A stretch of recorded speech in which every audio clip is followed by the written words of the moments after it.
En ce qui concerne les accords de Matignon, moi j'y crois.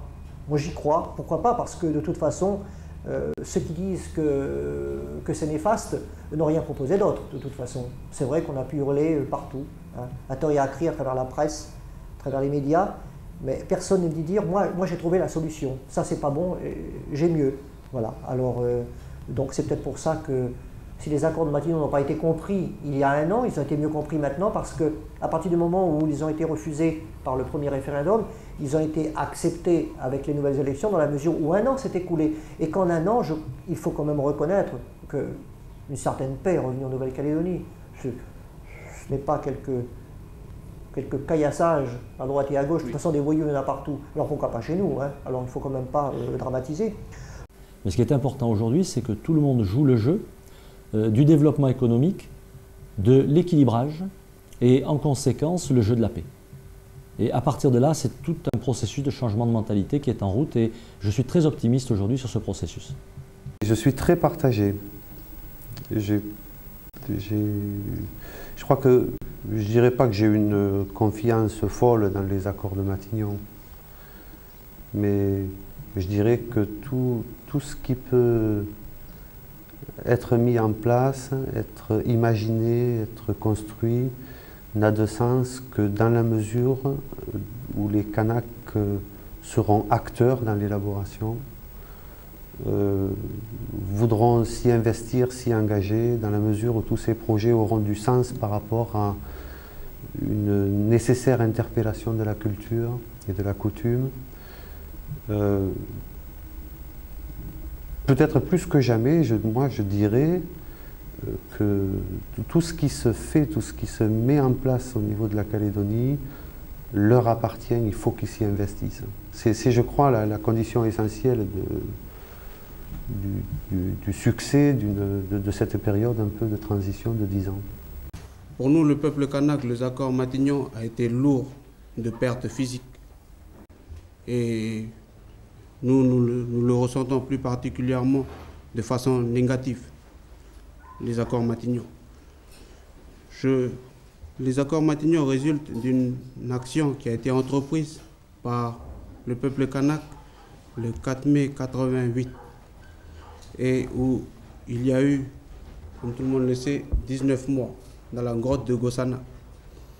Ensuite, il y a eu les accords de Matignon qui fut l'intermédiaire plus ou moins dramatique, mais combien nécessaire. Si Tjibaou l'a fait, nous le remercions et nous prions pour sa mémoire aujourd'hui.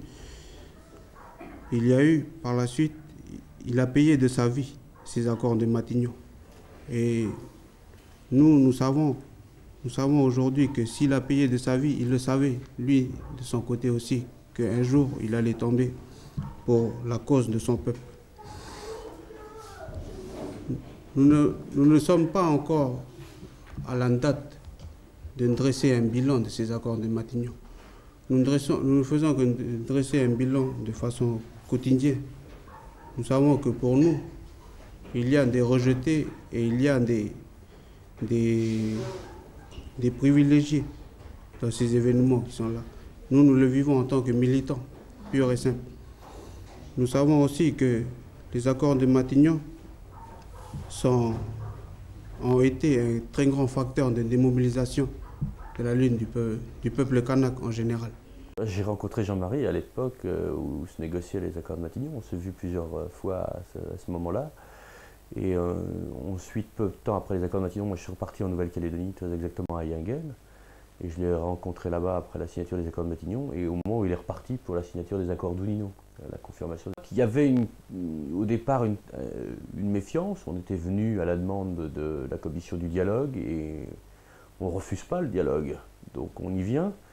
Et qu'ensuite il y a eu une grande joie. On savait très bien que les accords de Matignon ne correspondaient pas à la revendication du FLNKS, ce n'était pas le plan du FLNKS, mais enfin quelque chose pouvait se passer. Et je crois qu'il y a eu une très très grande joie chez Jean-Marie de pouvoir enfin rencontrer des interlocuteurs et avoir une discussion avec Jacques Lafleur et des concessions mutuelles.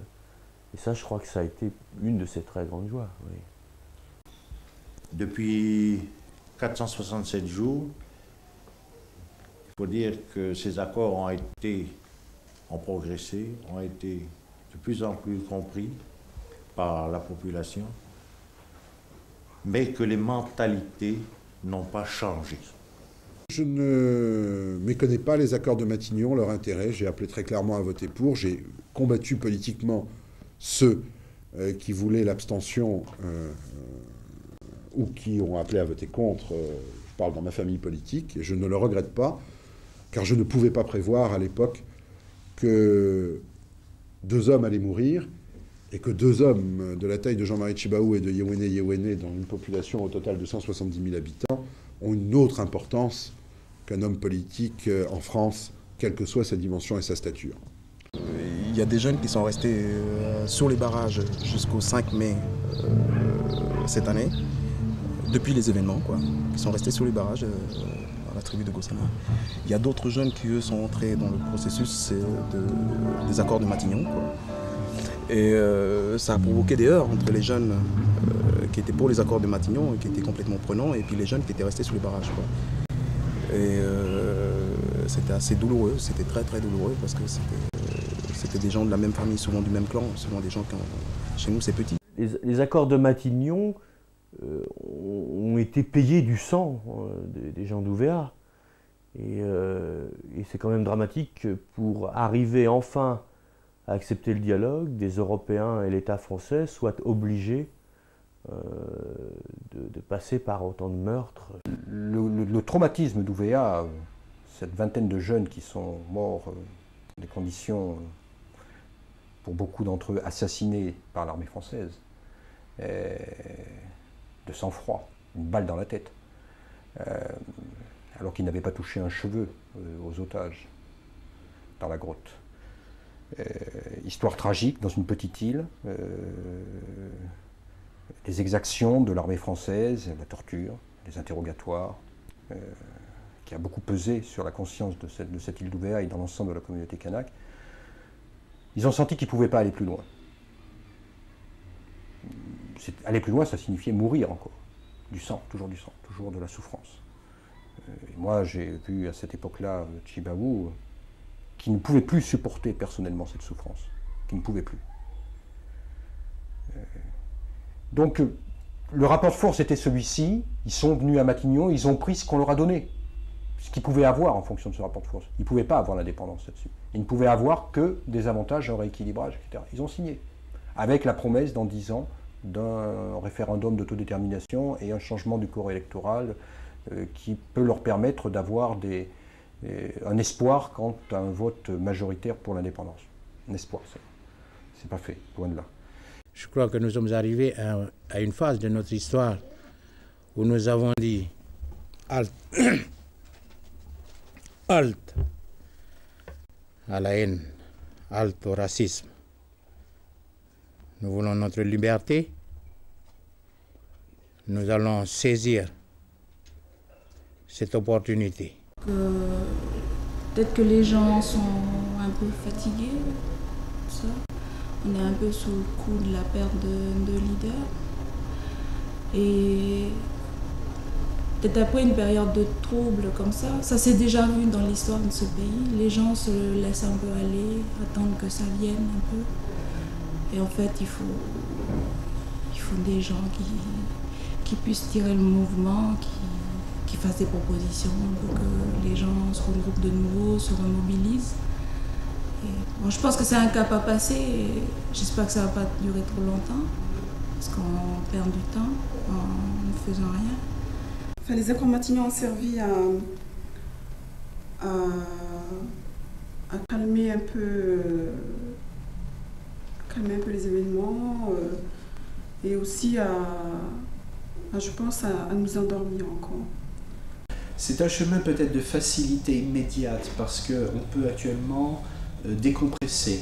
Depuis 84, novembre 84, c'était une période de lutte très dure, très tendue, donc la fatigue, l'usure était là. C'est sûr qu'actuellement, il n'y a pas de réconciliation, contrairement à ce que dit M. Rocard. Il n'y a pas de réconciliation, mais il y a une cohabitation qui est relativement sereine. Donc, elle permet de décompresser, elle permet d'être plus à l'aise, et de vivre normalement. Ça, c'est bien. Il y a également des fonds qui sont répartis autrement, c'est pas mal, mais ça a aussi ses aspects pervers.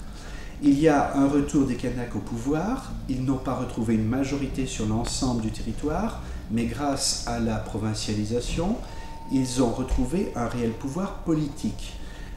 Il n'est pas complet, il n'est pas total, mais ça aussi, c'est bon, c'est important. Maintenant, tout est de savoir qu'est-ce qu'ils vont faire de cet argent, qu'est-ce qu'ils vont faire de ce pouvoir. C'est à eux de le décider. Je pense que le gouvernement a une politique un petit pas comme ça. Il y a des choses qui arrivent tout doucement, tout doucement. Le problème qui se pose, c'est pour les gens qui ne suivent pas au jour le jour tout ça, donc ils sont sur le terrain, ne se rendent pas compte de l'application effective sur le terrain de l'après-Matignon, et donc les gens attendent des grandes choses qui arrivent beaucoup plus vite qu'actuellement. Donc pour nous, les accords de Matignon, ce sont là un outil qui nous permet d'accéder à notre dignité. Mais cela ne veut pas dire parce qu'il y a les accords de Matignon, nous allons atteindre l'indépendance. Les accords de Matignon, ça ne veut pas dire que nous avons renoncé à nos convictions politiques. Nous, l'objectif, nous avons signé pour l'indépendance, la Fleur a signé pour rester français, le gouvernement français a signé pour maintenir la présence française dans le Pacifique et sauvegarder les intérêts de la France dans le Pacifique. Nous avons signé pour l'indépendance. Les accords de Matignon ont établi un statu quo. Mais ce n'est qu'un statu quo. Tant que le système caldoche refuse de partager, refuse de réduire ses privilèges, il ne peut pas y avoir réellement amélioration de la situation du peuple kanak. Le colon reste toujours enfermé dans ses barrières avec ses 10 fusils, reste toujours avec ses chiens qui tournent autour de la maison. Pour lui, le kanak reste le kanak qu'on doit toujours enfermer dans la réserve. Ce ne sont pas les caldoches du terrain qui ont décidé des accords de Matignon, ce sont les politiques de Nouméa, ça veut dire les commerçants, ça veut dire les gens qui ont des entreprises et qui veulent sauver les intérêts de leurs entreprises. Puisque tout bouleversement politique en Nouvelle-Calédonie tend à réduire leurs bénéfices. Ce sont ces gens-là qui ont décidé des accords de Matignon, mais le caldoche de la base reste toujours le caldoche de la base. Son intérêt à lui, c'est que ses privilèges ne soient pas réduits, parce que lui, il n'a rien à partager avec les Kanaks, puisqu'il veut tout garder. Il veut garder la terre, il veut garder les subventions, il veut tout garder. Lui, il n'est pas prêt à partager. Les accords de Matignon ont peut-être amené la paix, la tranquillité pour un certain nombre de personnes, mais au point de vue des mentalités, je ne pense pas que les gens de la droite, surtout, aient accepté déjà l'indépendance kanak et la perspective qu'un jour les Kanaks retrouvent cette souveraineté. La situation, malgré toute une opération médiatique, n'a pas changé. On est toujours considérés comme des citoyens de seconde zone, puisqu'on a toujours un statut particulier, que c'est toujours les gendarmes qui ont la fonction de syndic autochtone. C'est-à-dire qu'il faut passer automatiquement par la gendarmerie pour faire des demandes ou pour faire des mariages ou pour faire des adoptions, etc. Et que nous sommes toujours dans nos réserves. Et puis c'est négatif parce qu'encore une fois, on essaie d'effacer le passé. On se dit, bon, ben, il y a eu les accords de Matignon, et puis on oublie tout le reste. Hein. C'est fini, il n'y a plus d'événements de 84, il n'y a plus de colonisation, il n'y a plus rien. C'est comme toujours, on essaie de nous faire oublier notre passé, d'effacer le passé. Et avec les accords Matignon, c'est ça, on oublie tout. Et c'est pas possible, ça ne pourra rien donner de bon. À mon avis, ça ne peut rien donner. Et puis, bon, la chose positive, c'était justement que Jean-Marie et puis Jacques se parlent, donnent l'exemple. Mais le problème, c'est qu'en ce moment, ça ne retombe pas dans le peuple, quoi. Ils ont montré, enfin surtout Jean-Marie, il a fait quand même don de sa vie pour ça. Il a fait don de sa vie pour montrer au peuple calédonien qu'il fallait se parler, et nous on n'arrive pas à concrétiser ça, ça redescend pas dans le peuple, quoi. De toute façon, l'image de Tjibaou et de Lafleur en train de se serrer la main, c'était une image indispensable en cette période-là précise. Il fallait montrer à tout le monde entier qui était traumatisé par les événements, montrer que c'est fini. La France a réussi à calmer un peuple en effervescence, quoi. Vous voyez là le Caldoche et le Kanak en train de se serrer la main après 136 d'années de colonisation. Ce qui nous fatigue, c'est un langage faux. Ça y est, la paix est revenue, la fraternité est revenue. C'est pas vrai. Il n'y a pas de fraternité. Non, peut-être qu'on ne s'insulte plus, qu'on se respecte, mais il n'y a pas de fraternité. Nous sommes actuellement dans une période difficile pour le peuple kanak. Difficile d'abord parce que beaucoup pensent que tout a été réglé par les accords de Matignon. Tous ceux qui connaissent bien la Nouvelle-Calédonie savent que ce n'est pas vrai et qu'à l'inverse, si les accords de Matignon ont apporté la paix, s'ils ont apporté un mieux-être, s'ils ont apporté un nouvel espoir, tout est à construire en Nouvelle-Calédonie. Et les cadres du FLNKS aujourd'hui ont énormément de difficultés à mettre en œuvre concrètement ces accords et à faire en sorte que toute la population, et en particulier la population kanak, bénéficie des programmes de formation, des programmes de développement, bénéficie au niveau même de leur vie quotidienne d'amélioration dans leurs conditions matérielles d'existence.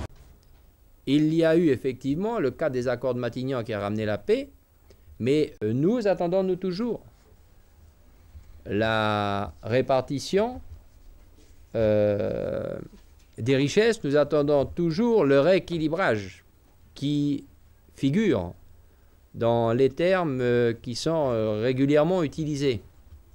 Et ça, il n'y a pas de rééquilibrage aujourd'hui, il y a un enrichissement du riche et je dirais presque un appauvrissement du pauvre parce que le pauvre n'a pas encore réussi, nous n'avons pas encore réussi, nous, à franchir la barre de l'équipement moyen.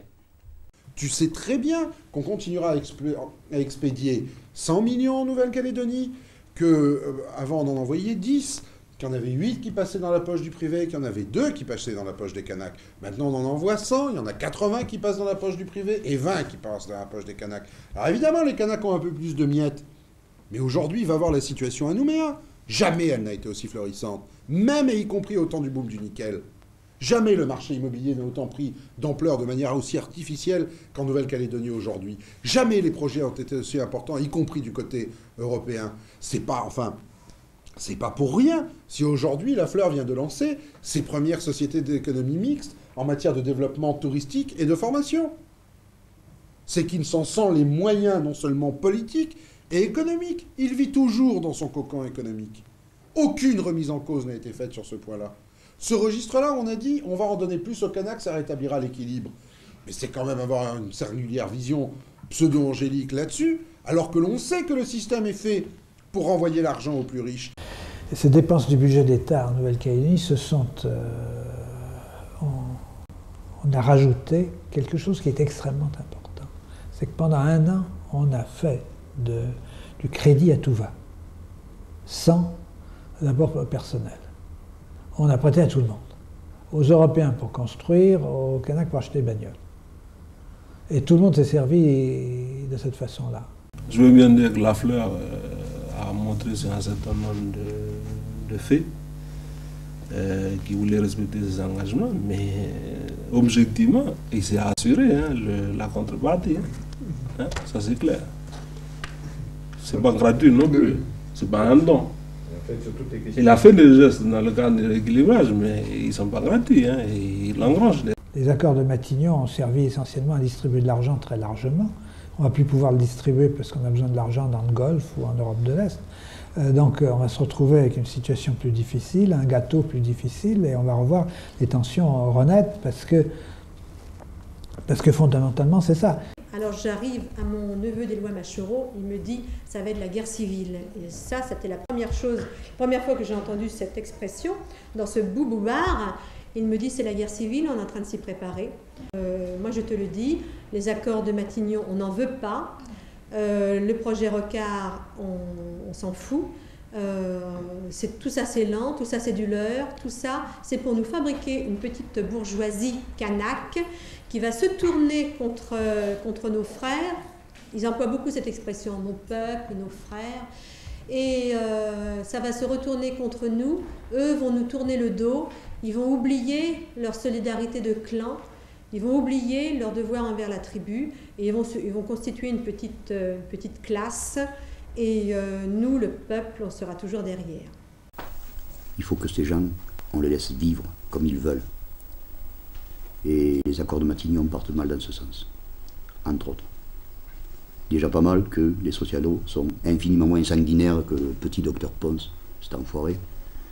Mais faire Matignon et acheter la paix comme il le fait, ça va créer une petite bourgeoisie agréable pour avoir un interlocuteur et dialoguer avec, mais ça fait exploser les structures claniques et tribales.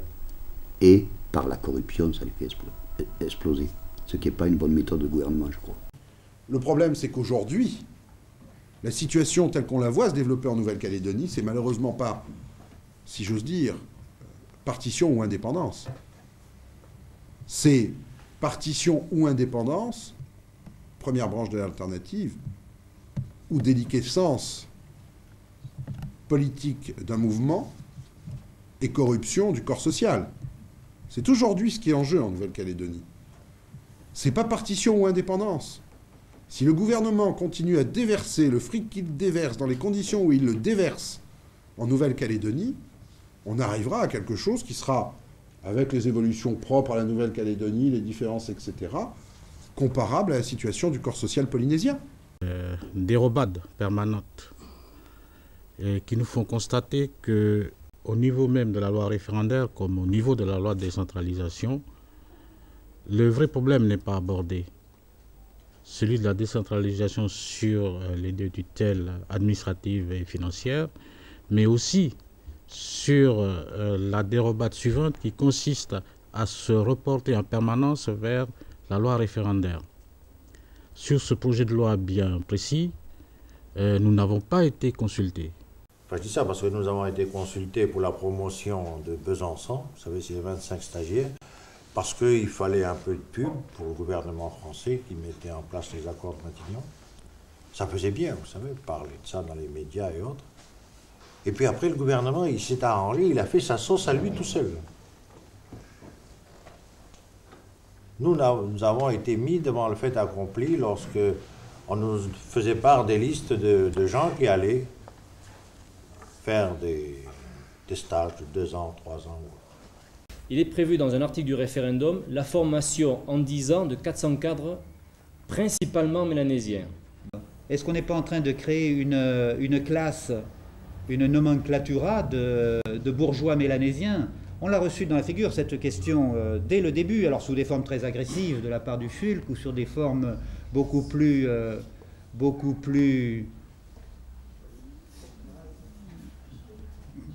douces, mais pas moins troublantes de la part des associations de femmes ou des choses comme ça.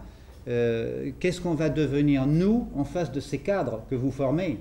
Ça va devenir des métros. Ils vont tous, bientôt, on ne les reconnaîtra plus. Les cadres mélanésiens que je connais, avec lesquels je suis devenu progressivement ami, sont des gens qui n'ont pas décollé de la solidarité, ce qui d'ailleurs paralyse un certain nombre de leurs initiatives. Moi je leur dis, mais tu gagnes un fric fou toi, c'est pas possible. Pourquoi tu le fous pas dans la micro-entreprise de ton village là-bas à Lifou? Je comprends pas. Le maire nous dit, il faut investir, et toi tu gagnes ton fric, tu le mets où? Et tous tes copains que je peux citer, ils les connaissent comme moi. Bah oui, mais c'est parce que on le fera pas sans en avoir discuté longuement avec tout le monde, etc. Donc ce qui est un élément de frein, disons, pour un capitalisme un petit peu galopant, est aussi un élément, me semble-t-il, de sécurité par rapport à ce risque de coupure entre ceux qui savent, ceux qui décident, ceux qui empochent, et puis les autres. Tant qu'on sera toujours dans cette situation où l'administration est toujours suprême, quoi, où c'est la France qui détient toutes les ficelles de la vie économique, tout ça au pays, je veux dire, ça ne changera pas.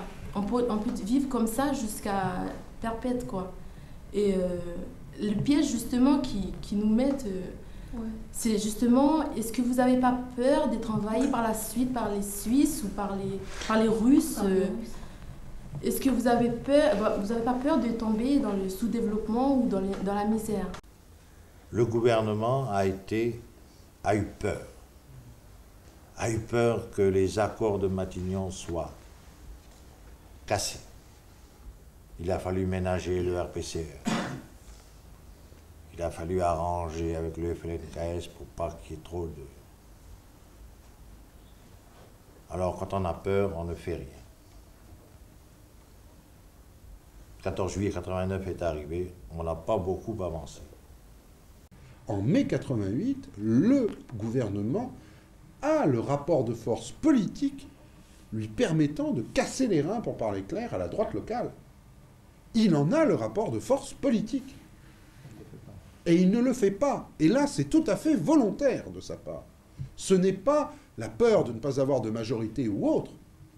C'est la volonté politique de faire prédominer l'idée qu'il a des intérêts de la France. Je pense que Moreau-Roi est un non-dit extrêmement lourd, pour parler comme les psychanalystes, un non-dit de la politique française en Calédonie. On raconte, je crois bien que c'est Tjibaou lui-même qui nous en avait fait la confidence, qui n'avait même pas pris place dans un fauteuil de Matignon, que Rocard déjà attaquait, il n'y a pas d'autre mot, nous restons dans le Pacifique. Bon, et ça, il s'agissait bien évidemment de Moreau-Roi, mais si le mot n'était pas prononcé. Est-ce que les impératifs de Moreau-Roi restent à ce point-là essentiels, un élément essentiel de la politique française dans le Pacifique, que ça domine et l'avenir de la Polynésie et l'avenir de la Calédonie?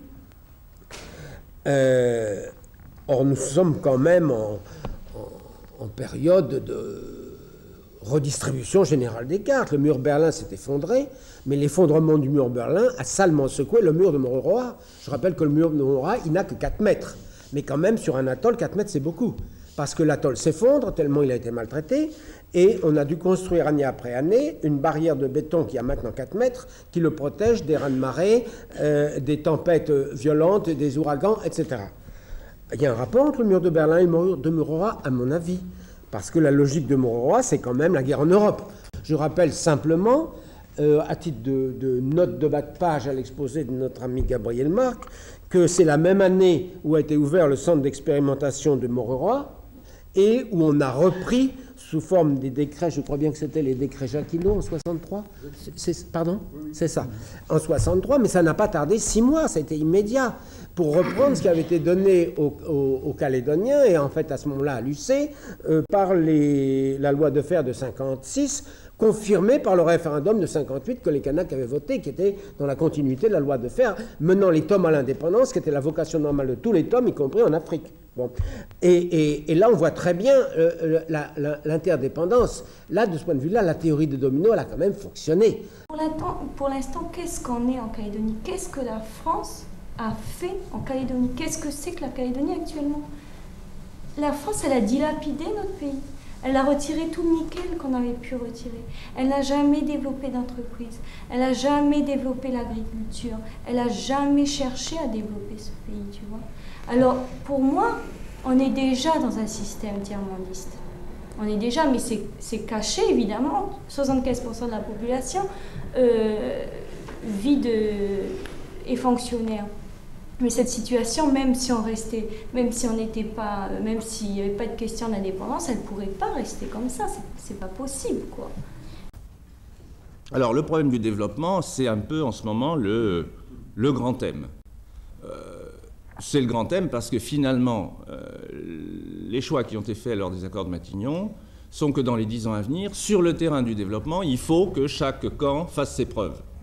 Hein, et que le meilleur gagne, à la limite, et que le meilleur emporte le morceau, je dirais, au travers de cette bataille. Et cette indépendance sur 10 ans, on n'en veut pas. Parce que 10 ans, c'est trop long. Ou c'est trop court? C'est trop court parce qu'on vient de tellement loin. Il me disait, mais regarde, on n'a pas d'eau, on est en train de construire des citernes, mais depuis quelques mois seulement, on a obtenu cette citerne contre la levée des barrages. C'est du donnant-donnant avec le gouvernement français. Et bon, ils nous disent, voilà, regarde d'où on vient de si loin. Comment veux-tu qu'on rattrape tout ce retard? En 10 ans, on n'y arrivera jamais. Alors, c'est pour ça qu'ils sont si désespérés.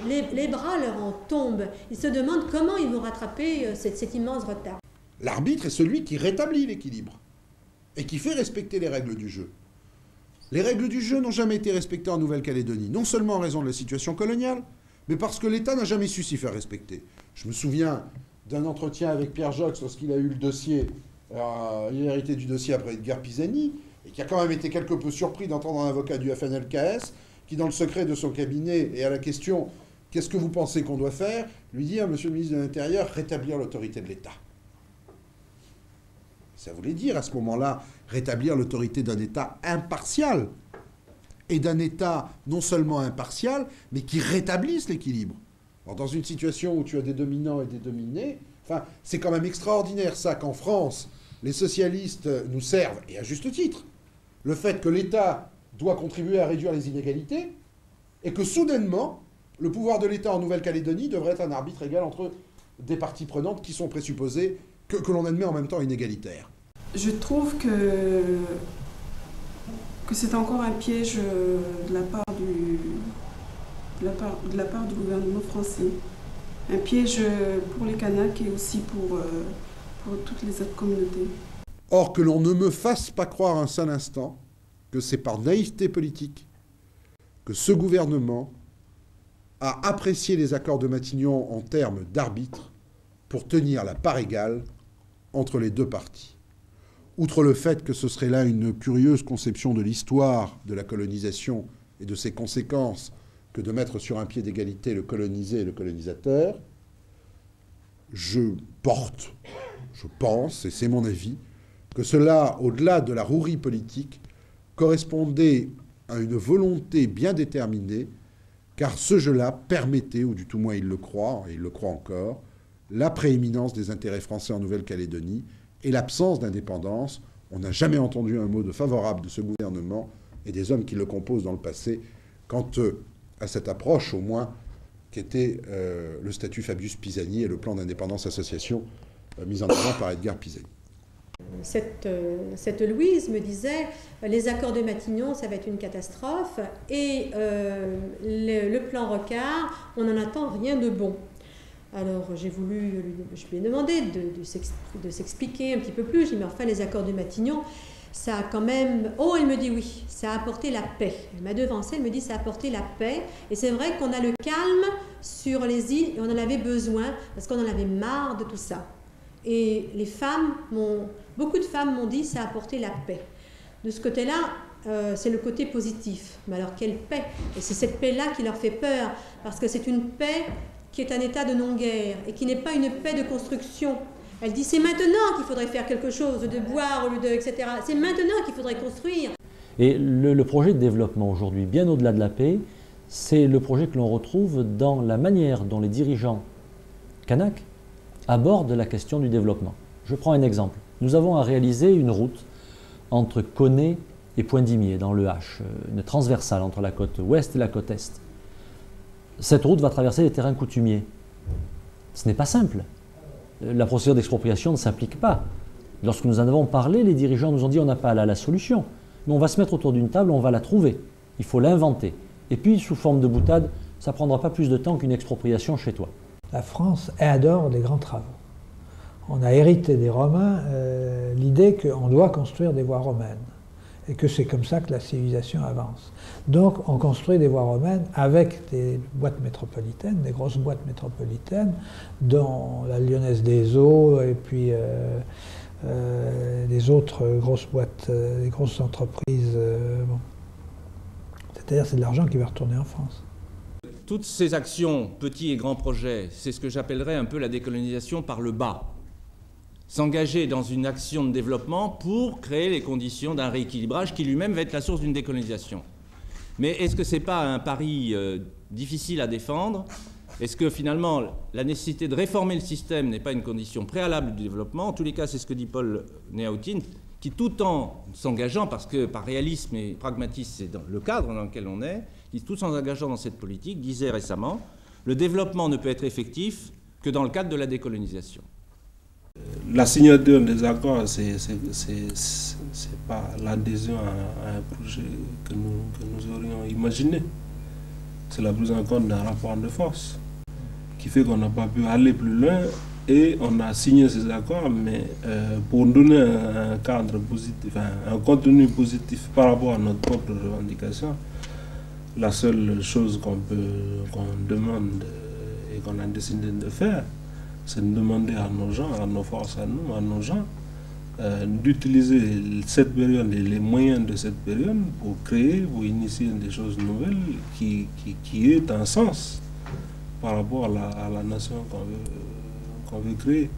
Nous aussi, nous allons discuter avec eux par rapport aux accords pour dire, bon ben, ok, c'est bien gentil de parler des accords, jusqu'à maintenant on a parlé de formation, on a parlé de rééquilibrage, mais il faudra bien qu'on discute du nickel aussi pour savoir comment on peut partager les bénéfices. Mais je crois qu'au-delà des mots, le poids des actes a été important et on fait confiance aux intéressés. On fait confiance aux organismes locaux, on fait confiance aux responsables locaux. On leur délègue des budgets et on n'est pas sans arrêt derrière eux pour dire attention, si vous faites ça, on ne vous donne pas le budget. Et déléguer, c'est ça la décolonisation. À chaque fois qu'on commence à rentrer dans le détail, à chaque fois qu'on commence à vouloir mettre en application les grands principes, à chaque fois que les politiques se posent des questions ou interrogent, on leur répond par des questions d'ordre technique. Et c'est le cas en Nouvelle-Calédonie quand il s'agit des textes au niveau du Congrès, c'est le cas au niveau du comité de suivi, quand il s'agit du suivi des accords de Matignon. Il faut dire, entre parenthèses, que la loi sur le corps électoral, la loi ou les arrêtés prévus sur le corps électoral qui visent donc à limiter le corps électoral qui doit se prononcer pour l'autodétermination de 98, cet arrêté ou ces lois, ces textes-là ne sont toujours pas sortis depuis, alors que c'était l'une des mesures, l'une des conditions principales avancées par le FLNKS dans son engagement. Et il avait été convenu que le gouvernement diminuerait les traitements de la fonction publique et prendrait des mesures pour diminuer les incitations pour que les retraités se fixent en Nouvelle-Calédonie. Il y a donc un ensemble de mesures, et ça, Jean-Marie Tshibao et Yewene me l'avaient dit très directement le soir même de la signature des accords de Matignon, en me disant nous avons eu des accords tout à fait formels pour que la France fasse en sorte que le nombre de gens qui sont installés en Calédonie ait moins d'intérêt à y rester, que d'ici 10 ans, certains d'entre eux probablement seront partis. Alors je crois que c'est certainement un des rôles du comité, dans l'esprit que Gabriel redisait à l'instant, c'est d'appeler peut-être l'attention, de rappeler que c'est quelque chose de fondamental, sinon nous allons nous retrouver dans une situation tout à fait identique sur ce plan, si vous voulez, des engagements pris à des situations que nous avons connues où finalement le corps électoral risquera de ne pas pouvoir déboucher ou ne sera pas crédible. Et à ce moment-là, on peut très bien voir un refus ou une impossibilité d'organiser les élections. Enfin, c'est la situation de 84, si vous voulez, d'une certaine façon, où les Kanaks ont dit on ne peut pas, le statut, même s'il y a des choses intéressantes, de toute façon, nous en serons dépossédés, c'est pas nous qui... Alors je crois que vraiment tout l'esprit des accords de Matignon peut être aboli, enfin en tout cas adultéré par si ce point-là n'est pas traité. Car actuellement on parle beaucoup plus de développement et d'économie que de ce problème-là. Et c'est le problème politique, là, il est au fond. Eh bien, on nous oppose aujourd'hui que le district ne pourra pas rentrer dans le cadre de la décentralisation parce qu'il y a des modifications prévues à la loi de 1970. Pour vous dire encore combien, malgré ces accords de Matignon, malgré les problèmes que nous avons connus en Nouvelle-Calédonie, nous sommes encore, je dirais, un territoire lointain.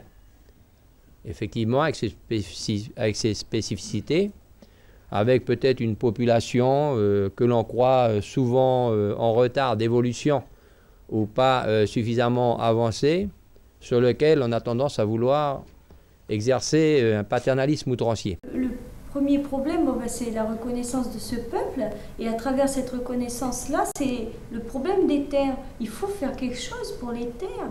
Enfin, moi, je suis bien passée pour en parler, je suis fille de colon, mon père a une propriété, enfin, il est propriétaire terrien et tout, il fait de l'élevage, et je sais que ça sera un drame dans 10 ans encore pour nous tous, parce qu'on n'essaie pas de résoudre ce problème. Nous, quand on a récupéré la terre, on a d'abord pensé à l'homme. On n'a pas pensé à la mise en valeur. Enfin, on n'a pas cette notion quand on avait revendiqué les terres. Et bien moi, j'aimerais par exemple que mon père un jour, ou mon frère, puisque c'est lui qui va reprendre la propriété de mon père, et ben qu'il aille dans la tribu proche, puisque notre propriété est revendiquée, qu'il aille là-bas devant les clans, et puis qu'il leur dit voilà, c'est revendiqué, et puis ma propriété est revendiquée, comment on peut s'arranger, comment vous voyez ma place, qu'est-ce que vous attendez de moi, voilà, mais je crois que ça c'est fondamental, on est obligé de passer par là, il faut que ça se fasse. Et puis, mais ça c'est sûr que la France elle tient pas trop à ce que ça se fasse, non. Mais enfin, ces terres, on les a jamais achetées. Les Français qui sont arrivés là, ils ont reçu gratuitement du gouvernement français, à qui ça coûtait pas cher, les terres des Kanaks, et puis c'est tout. C'est une situation coloniale totale. C'est même pas la Mitidja qui était un marais non cultivé. Là, ils en vivaient. Bon, on les refoulait plus haut, là où c'est moins fertile, parce qu'en bas, ça plaisait, bon, et on donnait. Mais il y a 5 ou 6 ans, ou il y a 3 ans, on donnait encore des terres. On continue à donner les terres que l'agence foncière avait collectées pour les rendre aux Kanaks. On continue à les donner à de jeunes métropolitains qui arrivent là-bas. Voilà, vous voulez des terres, voilà, tant d'hectares, pas de problème. On est en pleine colonie. Et vous avez une métropole qui s'appelle Nouméa, qui ne travaille pas, qui ne produit rien, qui fait du commerce, qui a le monopole des importations, car tout s'importe, et qui le revend aux Kanaks. On est en pleine exploitation. Ça me rappelle un peu la Corse. Les accords de Matignon, est-ce que réellement c'est le problème calédonien que l'on veut faire évoluer, avancer d'une manière intelligente, quand on sait que, quand on suppose que c'est uniquement dans un but de politique interne à la métropole. Le problème c'est qu'on utilise des gens, notamment les Kanaks. La Calédonie n'a jamais été vue en France que comme l'expression d'un jeu politique intérieur français, au pire, et au mieux, du jeu politique extérieur et gaulien de la France au regard de sa situation dans le monde. En fait, Jean-Marie Djibaou a essayé de tenir le plus longtemps possible parce qu'un petit éclat, je ne pensais pas que ce serait un gros éclat, vraiment je ne veux pas jeter la pierre sur Jean-Marie, un petit éclat affaiblirait le pouvoir de droite, un petit éclat, et aiderait la gauche française avec laquelle il allait traiter à venir au pouvoir. Et à Gossana, on m'a dit, nous sommes les victimes de la politique intérieure française. Et c'est comme ça qu'ils se vivent, c'est comme ça qu'ils se vivent tous les jours.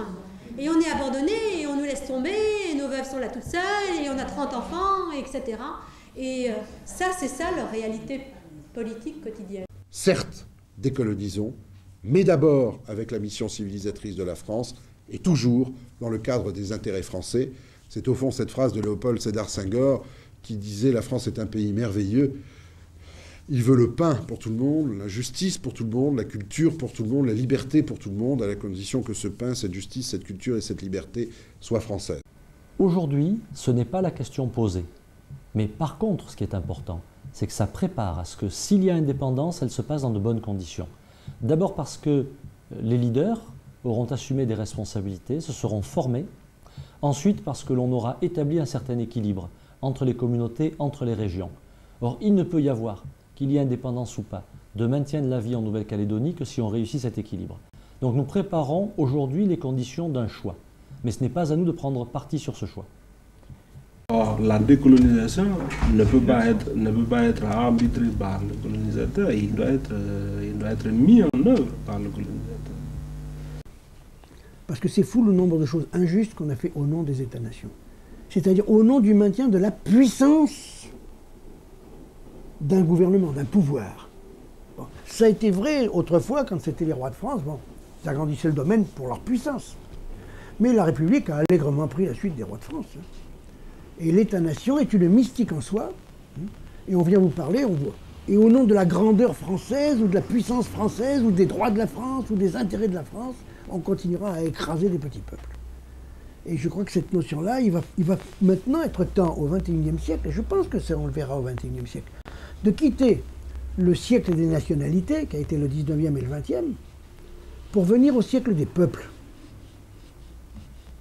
Et essayer maintenant de rendre une justice à tous les pauvres peuples opprimés qu'il y a sur Terre, et écrasés qu'il y a sur Terre. Nous sommes dans un système qui réduit en bouillie la majorité des peuples au profit de quelques-uns. Il va falloir changer ce système, on ne peut pas continuer comme ça. Bon, qu'est-ce qu'on fait, nous, en tant que Calédoniens, en oubliant un peu la France? Qu'est-ce qu'on fait? On est à une situation, là, dans 10 ans, ils sont en train de nous promettre je ne sais pas quoi. Qu'est-ce qu'on fait? Ce sont ces jeunes-là qui sont les victimes, des victimes de la colonisation aujourd'hui. Puisqu'il existe encore une situation de colonisation en Nouvelle-Calédonie. Et c'est eux qui sont les victimes aujourd'hui du fait qu'ils ne trouvent pas où tout est fait pour qu'ils ne se situent pas dans la société moderne. Puisque cette société moderne, telle qu'elle est vécue en Nouvelle-Calédonie, est chasse-gardée. Est chasse-gardée justement par les colons, par la population dominante du territoire. Donc du fait qu'ils sont victimes, c'est eux, ce sont ces jeunes-là qui réagissent. Les Calédoniens sont en train de s'interroger ou de se réinterroger sur leur rapport aux Mélanésiens et éventuellement de se réinterroger sur leur avenir. Si on précipite peut-être les choses, on retrouverait des crispations et peut-être qu'il faut profiter de cette période pour voir s'il peut pas y avoir une recomposition de la définition des identités et donc une façon de repenser l'avenir. Nous te saluons aujourd'hui avec émotion et amitié. Nous nous souvenons de ta joie à mener la lutte, de ta générosité militante, de ta volonté de convaincre qu'il n'y aura pas de décolonisation sans justice, sans partage, sans ouverture de sentiers fraternels entre les communautés du Caillou, entre le peuple kanak et le peuple français. Si je reprendrai une phrase de Jean-Marie Tjibaou, le samedi avant sa mort, nous étions en comité directeur à Point-Dimier, et dans ses propos, il disait ceci: nous, il faut présenter une indépendance viable. Il nous faut convaincre. Et le convaincre s'adressait ici au convaincre les non-kanaks. Pour qu'en 1998, ils soient convaincus que l'indépendance kanak est la solution pour ce pays. Et le peuple kanak nous a donné toutes ces dernières années l'exemple du courage, de la dignité, de la fermeté. Je n'oublie pas ces années, ces moments de douleur, ces moments de deuil. Je n'oublie aucun de ces leaders que le peuple kanak s'était donné, qu'il soit d'une communauté ou de l'autre. Je n'oublie pas Pierre Declercq, je n'oublie pas Éloi Machoro, je n'oublie pas Marcel Nanoro, je n'oublie pas tous ceux d'Ouvéa. Je n'oublie pas, et je pense que ce souvenir est si proche et si poignant.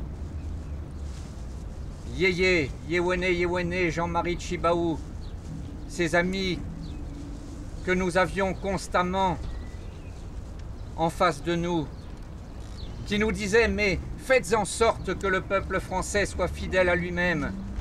Faites en sorte que ils répondent à notre appel. Notre identité est devant nous, disait Jean-Marie Tjibaou.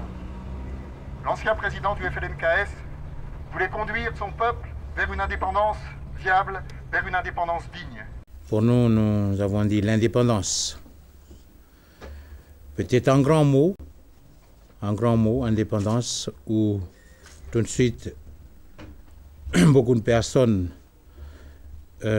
traduisent comme un rejet. La France, elle est fière d'avoir son indépendance. Elle est fière, elle fait la fierté de tous les Français, le peuple de France. Nous aussi, nous voulons un jour accéder à notre indépendance. Nous avons fait beaucoup de propositions dans le passé. Nous avons parlé des victimes de l'histoire. Je voudrais faire ce rappel parce que il y a Jean-Pierre qui est là, il y a beaucoup d'autres qui sont là-haut. Des gens qui nous suivent dans le combat que nous menons. Le combat de dignité, ce n'est pas une exclusion. C'est la conquête de son honneur. Voir l'indépendance, il y a un problème dans le fait d'être blanc et indépendantiste. Le fait d'être blanc et indépendantiste, c'est presque l'indépendance des autres. Alors, ça pose un problème quand on est du pays. Et en même temps, soit dans l'indépendance, c'est le désir de voir la revendication kanak accéder, donc qui retrouvent leur identité, et leur liberté, et leur terre, etc. En même temps, pour moi, une Calédonie libre, donc une Kanaki, c'est quelle place pour chacun, et je ne sais pas quelle est la mienne, et celle qu'ils me laisseront. Et en même temps, c'est un pays qui ne ressemble pas au Vanuatu. Donc, je suis pour l'idée de l'indépendance, ceci dit, je suis pour une indépendance réussie. Pour vous répondre très franchement, je dis que c'est à vous qui êtes un jeune et moi qui suis un jeune aussi, c'est à nous deux de faire en sorte que les perspectives soient des perspectives claires et qui vous sécurisent à la fois et qui me sécurisent également. Je pense que finalement la réponse est entre nous.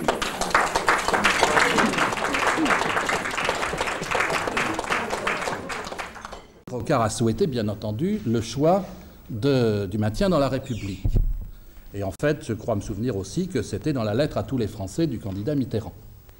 Donc il y a fondamentalement, on est habité par le sentiment que, bien sûr, tout est prévu pour que l'indépendance puisse être un choix libre, mais qu'au fond, on n'y tient pas tellement. Quand Jean-Marie dit qu'ils veulent oppose parfois souveraineté et indépendance, c'est parce que ce qu'ils ne souhaitaient pas, enfin c'est comme ça que j'ai compris, c'était une indépendance effectivement octroyée par la France, mais sans qu'on ait les moyens de l'indépendance. Ce qu'on veut, c'est les conditions d'une réelle souveraineté. On fait des choses maintenant parce qu'on va rentrer dans l'indépendance. La forme, c'est l'indépendance. Cette forme-là, elle n'arrivera pas par le fait des accords de Matignon. Non. Il faudra l'acquérir. Et c'est là où il peut y avoir une déception.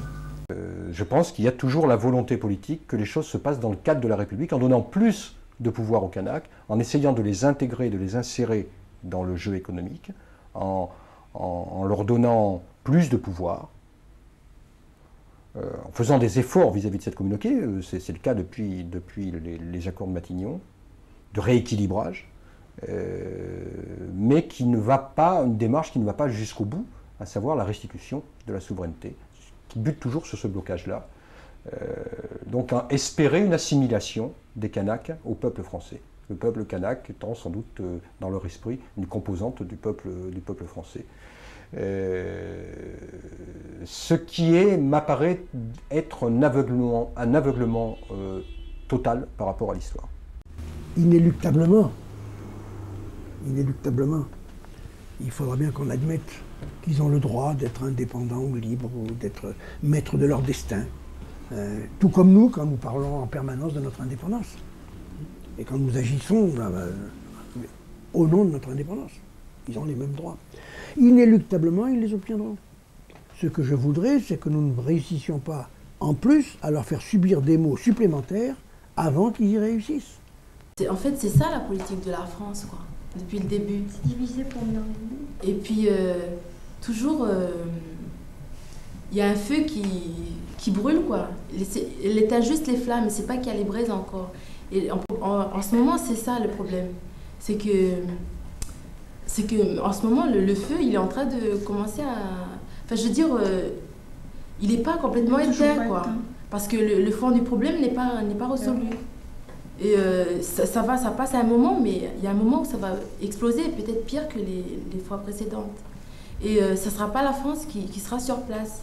Ça, le problème, c'est que la France est à 22 000 km et ça sera nous tous les enfants de ce pays qui vont être doublement et triplement victimes de ça. Je terminerai en disant, comme je le disais tout à l'heure, devant les députés et monsieur les députés et sénateurs qui sont venus, une phrase très importante de Jean-Marie Tjibaou, c'est plus jamais d'ouvert.